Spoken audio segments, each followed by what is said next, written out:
Everybody, it is late in December 2025. I'm going to do one more final That Was the Week show where we're going to look back at what happened on the tech front in 2025 and look forward to 2026 with my old friend Keith Teare, the publisher of That Was the Week newsletter.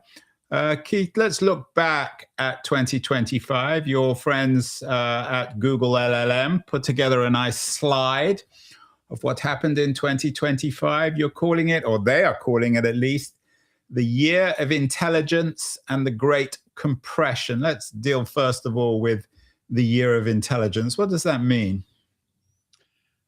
Well, there was this huge doubt a year ago about whether LLMs could scale, whether they were really, able to contribute to human experience, as it were. And I think now the... Can I just ask one other? Can we ban this word human? Because it's such a meaningless word. There's no such... certainly you and I are not able, I don't think, to talk about any other experience except it being human, because it's just by definition, experience is human. Yeah. You can try and ban it, but unfortunately it slips out of my mouth on... Well, when it does, I'm going to force it back in.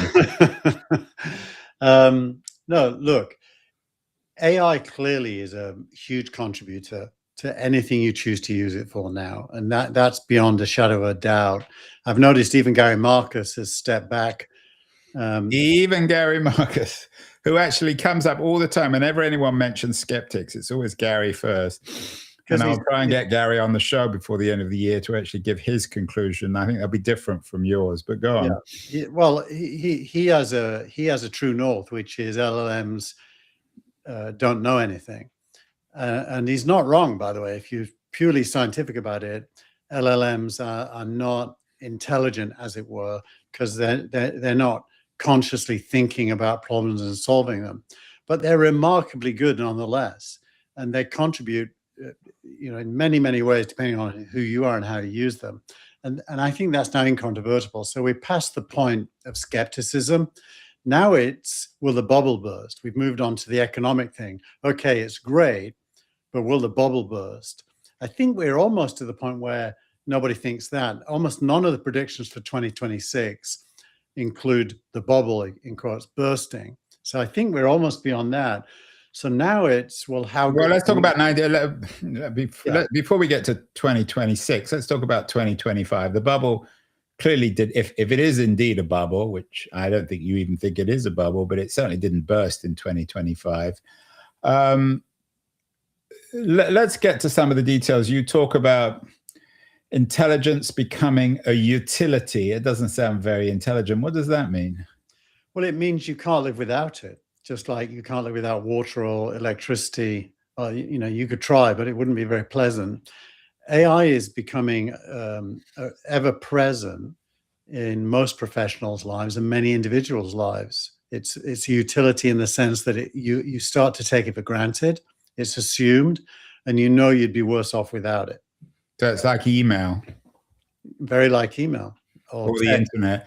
I'm not convinced about that. I think for those people who use it, it becomes a utility. But what's the proportion of I don't want to use this word humans. What proportion of us, Keith, use it? About 1 in 7 use it a lot. So we're early adapters, or you're an earlier adapter. I'm a relatively early adapter. So that's still only 15% of people. Correct. But that's a lot. It's happened quickly. I mean, it's a lot, but it's not universal. I mean, put it this way: there's almost nothing that has been adopted by that percentage of the population that quickly ever. We always have this. Every time there's a new technology, people always come up with this. It just means that anytime there's a new technology now, it's faster. That's just the nature of things. Yeah. Okay, so it might be, shall we say intelligence is becoming a utility? I'm not sure becomes. There's a big difference. It's on the way to become. Yeah, that helps our whole narrative, because then when we talk about 2026, it can actually become one. Okay, well then we have the Hollywood ending. So we've got intelligence becoming a utility, the browser becoming an agent. We've talked about this. What exactly does that mean? It means it can take actions. For example, it can manipulate a spreadsheet or a PowerPoint, and so on and so forth. So you can load a web page, any web page, and you can, if you're in Chrome, you can now use Gemini. If you're in the ChatGPT browser, you can use ChatGPT. If you're in the Perplexity browser, so on and so forth. They've all got browsers now, and the agent embedded in the browser can see the page you're on, and you can ask it to do things or explain things within a page. And in that sense, the browser is turning from being a screen to being an interactive. Right. So it's turning. It's not. It hasn't turned. And I take your point, but when I use Chrome, for example, the top of the page is Gemini and the bottom of the page is still links. So we're in the process. No disagreement there. Policy, I hate this word pivots almost as much as I hate the word human. Policy pivots from panic, all the P's, to opportunity. What does that mean? Well, a year ago, all the dialogue around AI was about safety. Now it's all about clearing away the roadblocks or the friction that slows it down. The administration's decision this week to do a single federal rule about authorizing so we're AI. talking here, when you're talking about this pivot, the P word, you're talking about official Washington, D.C. You're talking about the shift from Trump to Biden, from Biden to Trump. I mean, there's still a lot of people who are very panicky on AI. They're just not in power. Yeah, I think using another P word, policy pivot, panic, power. Yeah, honestly, I'm not even sure Trump was there initially. I think you can credit David Sachs with quite a lot of influence on shaping policy, and his shaping of policy doesn't remove safety, but it subordinates it to progress or moving fast, let's say. Right. Well, you're in the Sachs camp, so you think this is a good thing. Generally, I think it's a smart thing. I think technology doesn't wait for government, and if government's too slow to get behind it, it will get ignored anyway. So to remix that famous David Bowie line, doesn't wait for anyone. Technology, it's like time. Yes, correct. So let's move on. Policy pivots from panic to opportunity. I agree if we're looking at DC, although I think there are a lot of people who are more and more, for better or worse, more and more fearful of AI. This one's an interesting one. Power and capital consolidate. I think that may be right, especially when you're talking about Trump and guys like Sachs and Andreessen. What does that mean? Well, the details would be a long list, but to sum up the details, more and more money is coming from fewer and fewer sources into fewer and fewer companies. And so there's a small number of horses in the race. They're all raising large amounts and mainly from the same suspects. Today, OpenAI seems to have leaked that it's trying to raise $100 billion on a valuation of just under $1 trillion, 820 billion, I think it is. And that's symptomatic of the trend. They're certainly not the only one. And you're not someone who's particularly thrilled about this as someone who represents the startup, more of a traditional startup guy. Is that fair? You're not. This is not a development that you're thrilled by. I would say it is smart money chasing big wins. It is smart money. It's not like retail investors are doing this. Retail investors are investing in secondary markets. I thought you like retail investors. The ordinary man on the street, Keith, aren't they the smart ones? Well, that was my point. My point is this is not driven by retail investors because most of these companies are private, except in the secondary markets where it is to some extent. This is driven by Fidelity and various Middle Eastern sovereign wealth funds, large allocators who are trying to turn something into a 3x in a short period of time and probably will succeed. My point about startups would be this. A lot of startups are getting funded in the AI space as well, and they will end up being large winners in the application layer above AI. There are many of them. but everyone else that isn't in AI is being starved of funds. And I think people who can hear some banging in the background, that's the ordinary man, Keith, in Palo Alto trying to get into the deal, isn't it? It is. It is. Maybe I should open the door to stop the banging. Just give me a sec. If you Keith is about to open the door, and we're going to see the appearance of the retail investor, the ordinary man. There you go. This one, Keith, the fifth point in your summary or in LLM summary, I agree. I couldn't agree more. Institutions are outpaced by change. I mean, it's astonishing how paralyzed institutions, or many institutions, educational, old school, VC, political, seem to be in this age of just such remarkably fast and dramatic change.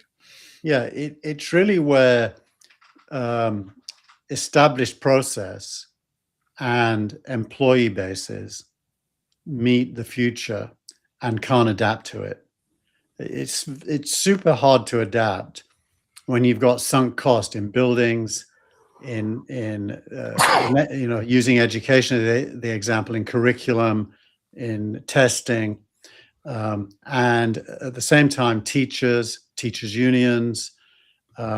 It's super hard to change. Yeah, the old world is in dramatic crisis, and depending, I mean, the left and the right are dealing with this threat in very different ways, but this is the essence of our current politics on the left and the right, and the disappearance of the center is this outpacing of institutions to make them essentially irrelevant, and yet they're not irrelevant because they still exist.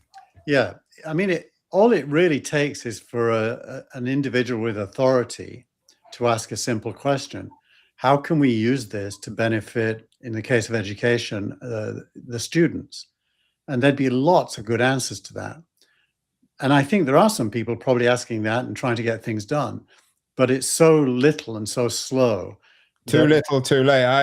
I think I mentioned this story before. A few weeks ago, I was in DC, a reunion of some old college friends. One of the guys there was a professor at Berkeley, and he was telling this story, and he was horrified about how students are refusing to read the text because there's no point anymore. They can use an AI to summarize. And of course, he was saying, this is absurd. But actually, the real challenge is getting him to realize that there are other ways to become smart rather than reading a text. And if you've got an AI that allows you to do it, then you've got to think of other learning processes.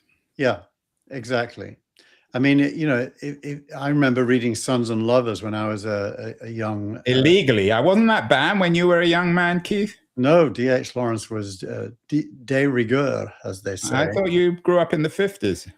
60s, but close. Anyways, I remember reading it and taking the longest time to understand the themes, and probably not even abstractly separating the themes from the story, and then having to do exams on they're a little bit more abstract when I hadn't really digested it. And if I could have understood the themes and digested them and thought about them, I may have had some original thoughts about it, but didn't. So I think AI can basically help rather than hinder. Yeah, when I think of Sons and Lovers, I imagine you as the big strapping gardener in that story from the north. In the garden. Were you the sexual god when you were young, Keith? Oh, easily, definitely. You were. He's Keith Tier, for those who aren't able to watch this. Looks as if he stepped right out of a D.H. Lawrence novel, Sons and Lovers. Finally, and this was a bit of a throwaway, Keith, because this is again you wearing your anti-doomer hat. The real risk isn't extinction, it's consolidation. Is that Keith Tier speaking? Is that LLM speaking? Because there's still people who believe in extinction. It's a little bit LLM speak. If you ask me, is there any risk with AI? I think I'm on the extreme side of saying no, not a little bit, but none. It's mainly all opportunity and reward. Well, for entrepreneurs like you and I, but if you're a teacher, there's risk. If you're a if you're a telephone support person, there's risk. I'm framing risk a bit differently. If you take teachers as a collective, I think there's only opportunity. And I think if you take any job really, there's only opportunity. But for the individual, that can mean there's no job for them, for sure. But that doesn't mean there's no life for them. Well, we're not going to get into that's another subject. It may be another life in some ideal world, but in 2025 or 2026, it's not much of a life. Let's get to some highlights. Who's your team of the year, the company, startup, tech company of the year for 2025? Well, let's pick one of those labels. Do you want me? And you're not allowed Manchester United. You want me to do person or company or something? Both. I think my person of the year is probably Elon Musk. I knew you were going to say that, just to annoy me.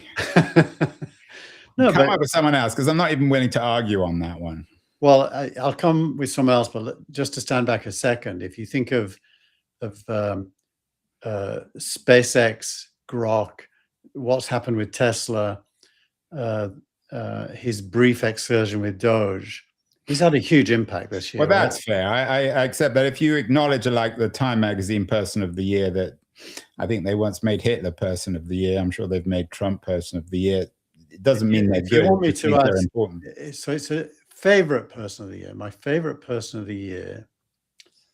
Go from yourself.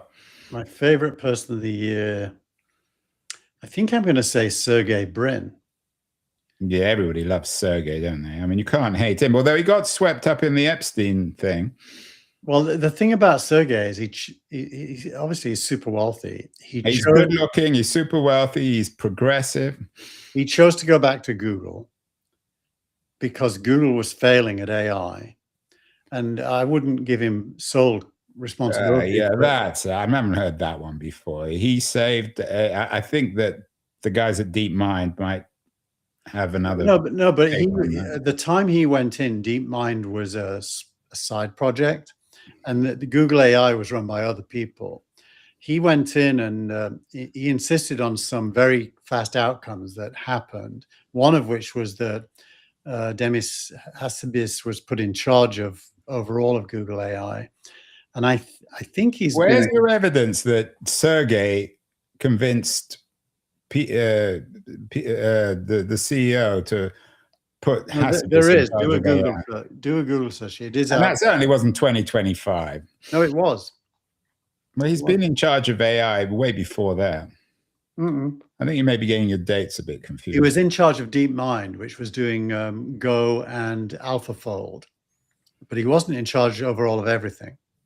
I think Sergey could be we might make him that was the week keen on person of the year for Silicon Valley, because he's smart, he's personable, he's good looking, he's geeky, but he's not a total geek. And who else? He doesn't say really dumb things like, in the future there won't be any money. And then who else could it be? If you think it's not the Google CEO, he's not. Yeah, we can't even remember his name. Picha. Yeah, it's Thunder. It isn't Mark Zuckerberg. It isn't. It's certainly not Mark Zuckerberg. It isn't Microsoft. I don't think it's Sam Altman. He's had a good year, but I don't think he's the person. Has he had a good year? I mean, you and I disagree on him. I'm willing to talk about Sam Altman, as in contrast to Musk. Look, I still think that he's a bomb waiting to explode. I think he's a bit of a liar. And I think the more fibs he tells, in the end, OpenAI, it may not blow up. I acknowledge it's a real company worth hundreds of billions of dollars, but I'm not convinced that it's going to be remembered as Sam Altman's company. But maybe I'm wrong. Look, he's not the technical lead, but no one's pretending he is. But he's navigated shark-infested waters on all sides very favorably. I agree, and he's done very well with Trump, it would seem. With Trump, with Microsoft, with his former co-founders.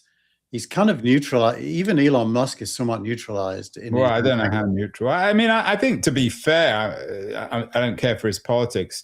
David Sachs would probably be the person of the year in tech. He's got to be on the list. Yeah, I absolutely agree. How powerful is he, though? I mean, he's a voice in Trump's ear, and Trump seems to listen to him. So I think he gets a lot of credit for the AI and crypto changes that have happened. Those are huge changes for businesses. Yeah, and what the other person we might put forward is Amadai and Anthropic. I'm a big Anthropic user. I don't know that much about Amadai, but he has injected an element of concern and responsibility, which the others haven't. What is remarkable about the original founders of OpenAI, of which he is one, and Ilya Sutskever is one, Andre, I forget his second name, they all are super thoughtful opinion shapers and technically, skilled in AI. It's almost like Sutskever is his name. Yeah, I mean, I think what we're going to remember about OpenAI and that original team, it's rather like the PayPal mafia. They'll come to shape the AI world. Yes, and including Feifei and the Maria, is it the Italian Matt Lube, who was the CTO at OpenAI. There's a lot of great people that started there and are all now doing important things in their own right. Yeah, I mean, I think, Keith, when we look back at, and I want to come to 2026 now in a second, but when we look back at 2025, it's a year of becoming. Yep. Nothing strikes me as happening of, I mean, if I said to you, what was the most important event in Silicon Valley in 2025? None really come to mind, do they? No, I think it's a list. It's not one thing. In other words, nothing much happened. And becoming is a good word for it. It's early innings, as they say in baseball. Yeah, or as they say in Germany, Heidegger would say it's the year of becoming. So let's, in Yorkshire, they say early innings, and in Germany, they say becoming. Let's move to 2026. Is it going to be the year, Keith? And your LLM talks about the year AI's build out bites back. It sounds a bit Yorkshire-ish. Is this going to be the year where it actually becomes, where something happens, where everyone recognizes now that AI is the thing in it, to borrow another German term, philosophical term, the thing in itself? I think we're going to see huge spending on infrastructure. But we already have. I mean, that's a reality. No, we've had huge commitments, but they haven't actually built much to the completion yet. So this year they will. I think the idea of data centers in space will become tangible and real. So it won't just be earthbound, it will be. That's a bit abstract. I mean, in 2026, I would have thought that's more like I'd be shocked if one or two players don't launch satellites that are data centers in the next 12 months. I think they will. And also, what's the big deal about that? Well, because the sun's capacity to produce electricity in space is many, many times greater than it is on Earth. And they basically believe they can get free power. That's a big deal. Okay, well, that's very abstract. Let's talk about some of the more concrete things about your predictions for 2026. You talk about a mini layman moment for AI, which is interesting. Just a mini one? There may just be a layman moment. Is that the bursting of the bubble, Keith? No, but it means that there's probably going to be a loser. It may be a debt holder who's holding, let's say, Oracle debt. It's hard to know where, but the ratio of debt to equity and revenue is getting heavier and heavier on the debt side. And at some point, somebody is going to have made a bad bet. Well, they already have. Does it really matter, though? If someone's stupid enough to lend to Oracle, they probably deserve to lose all their money. It doesn't matter in the big picture. I agree. It'll matter for the people associated with whatever the mini layman is. Well, the mini layman, I think there will certainly be a mini layman moment, but it's like a stroke. You have a series of mini strokes and then a big stroke. So the issue is not a mini layman, but a major layman. What about the AI power crunch beginning? How will that manifest itself? And what does it mean? Well, it starts, first of all, with the fact that China doesn't have this problem. It has almost unlimited power and is building renewable energy at a rate no one else in the world is. And therefore, its data centers won't be inhibited by power. It was announced this morning that somebody in China has invented an optical chip that's 100 times more powerful than the NVIDIA chip. I don't know if it's true because I haven't gone and done my research. But if it wouldn't surprise me that innovation coming out of China is going to drive rapid progress. And the US, to stay in the game, is going to have to find energy. And so the energy crunch really is a way of defining the problem. The problem is we need more energy. And where's it going to come from? And we've had this weird, almost surreal merging of Trump's media company into some nuclear fusion company. Is that an example of this? I can't make any sense of that one. I mean, it's even bizarre for Trump world. It reminds me of a Morgan Stanley banker back in the late 90s, when I thought about merging a company with another company, told me that if you tie one brick to another and throw them in the pool, they sink faster. I think it may be a case of that in those two cases. Yeah. I mean, I agree with you that the AI power crunch will begin, but again, it's beginning. It won't be as sudden as if all these centers are going to go dark or that we can't use AI. Correct.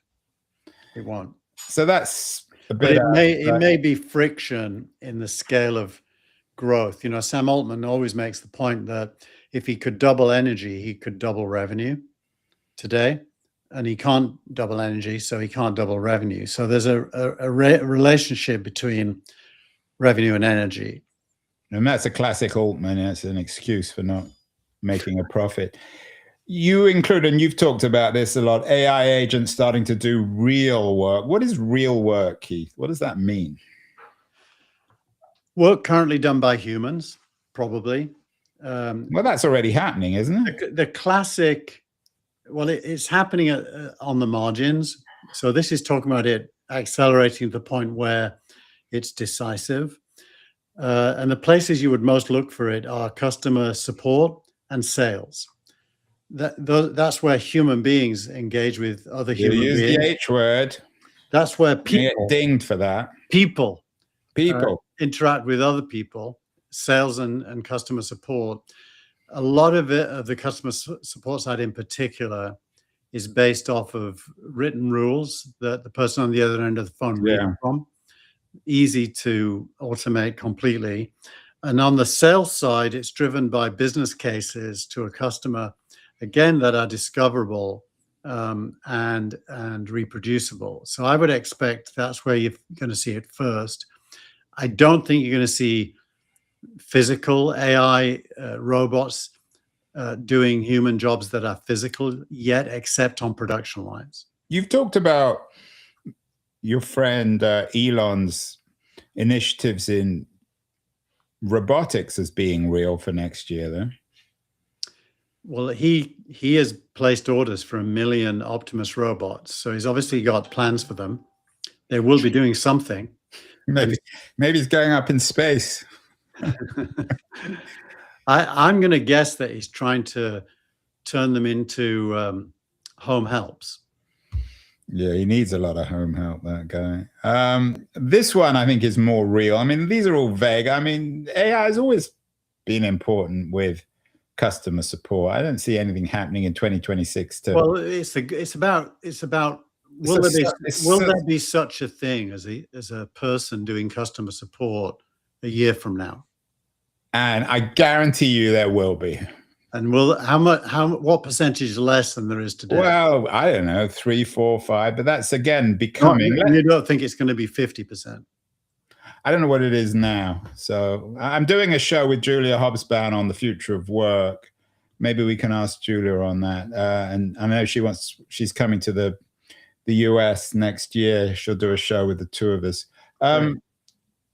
So this one I think is real.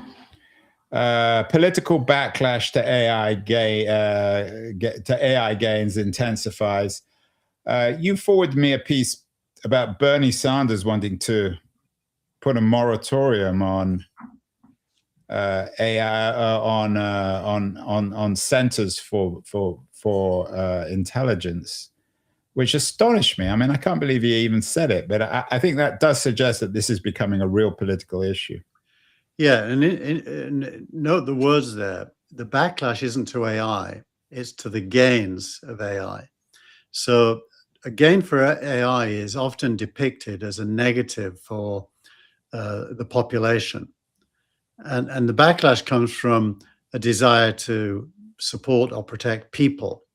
And that's clearly where Bernie Sanders... People are better than humans, aren't they? Yeah, and that's where Sanders is coming from. It's a mistaken framing. AI is invented by us for our needs. Yeah, well, we know that, but we're talking about predictions rather than what we want to happen. There will be a political backlash for sure, and it will come from the left of the Democratic Party, and it will seek regulation. Big tech will continue to be their boogeyman, and it will get louder as we get closer to the November elections. And will we see it on the right with people like Marjorie Taylor Greene and Steve Bannon? I doubt it. I think they're less motivated to be anti-AI. And do you think that Trump will put all his chips, so to speak, into Silicon Valley, into his friends like David Sachs, rather than the Bannons and the Marjorie Taylor Greenes of the world?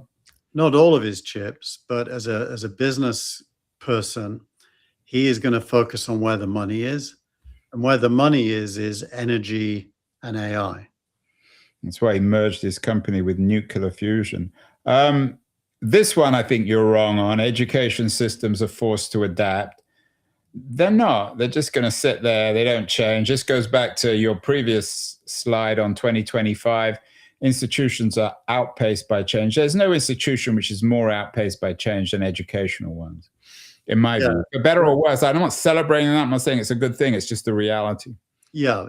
Look, I think we're going to see the first AI university launched next year, and we're going to see students enrolling in it. And I think that will produce the established educational system to try to compete.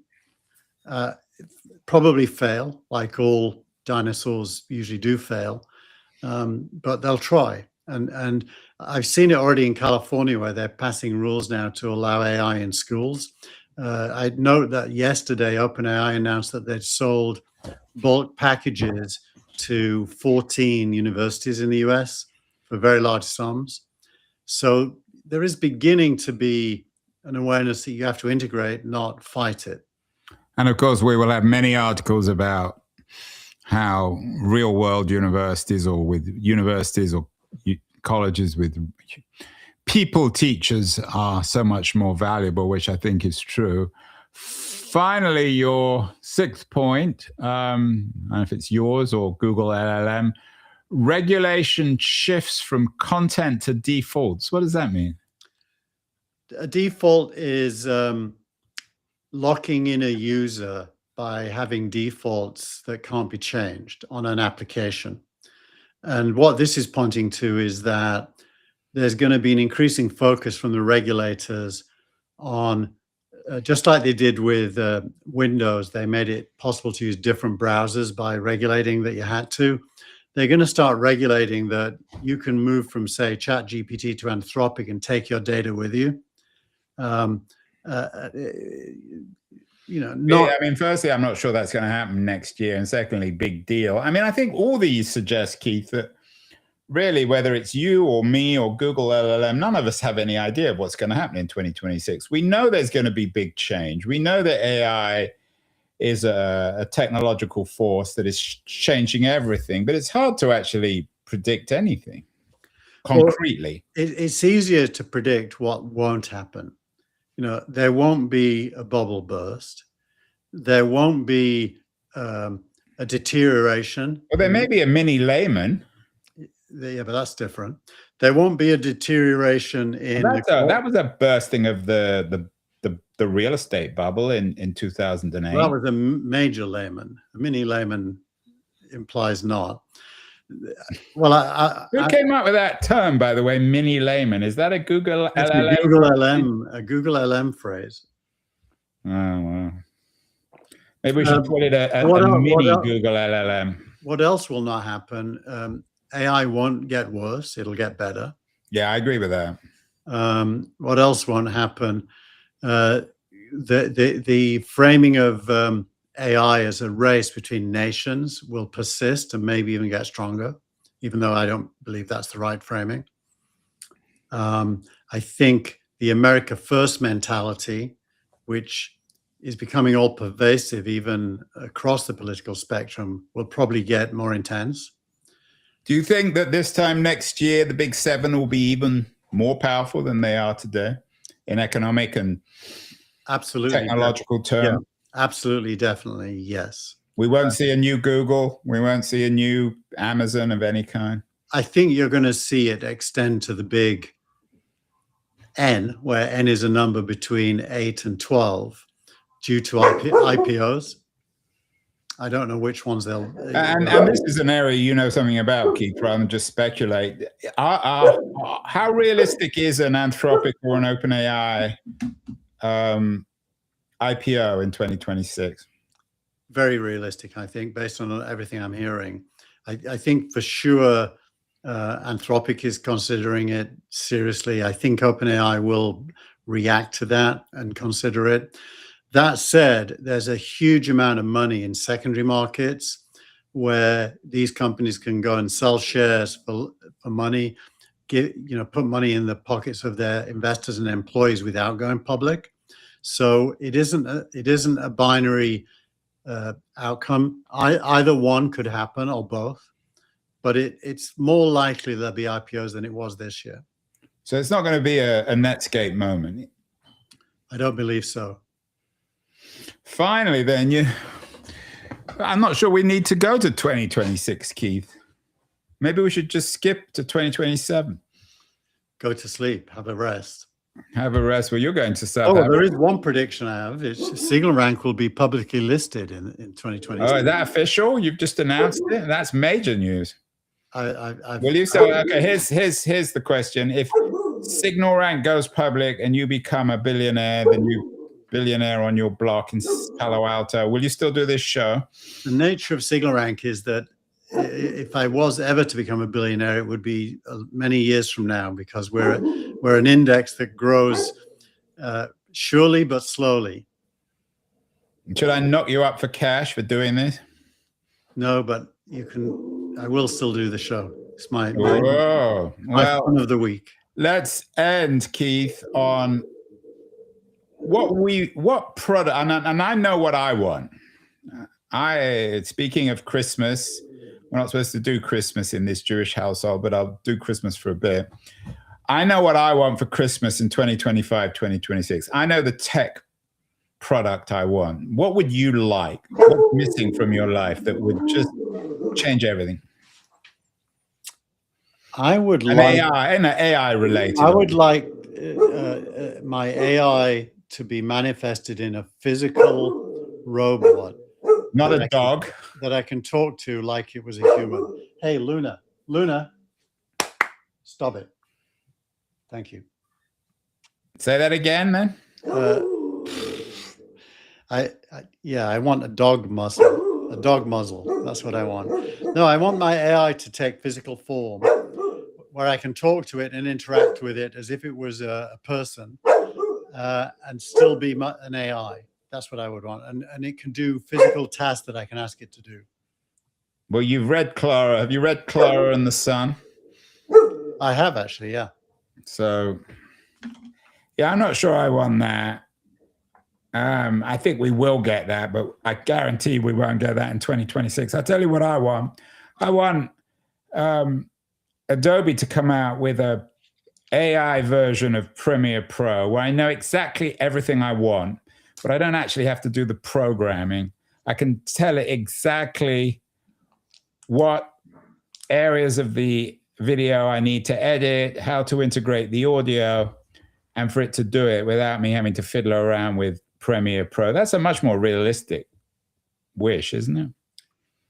The only unrealistic part of that is that Adobe would have to execute it, which they're not going to do. Well, surely there's some software company out there that's going to do that. I would think so. CapCut, if you check out CapCut, it's probably the nearest. But CapCut. Yeah. So what would they do with this video?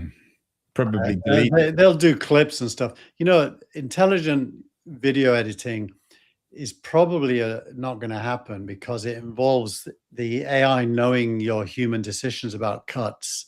And I think that I've never seen it be successful yet. The AI makes decisions that I wouldn't make personally. Well, you've just ruined my Christmas, Keith. We are going on an extended break. Keith's going to South Africa, then I'm going to DLD and then Australia. So I don't think we'll be back until February. Yeah, I think in January, you're going to see me experimenting with AI shows. Oh, dear. Well, you're not coming on keen on with AI. That's all I can say. You can do it on your own. That was the week platform.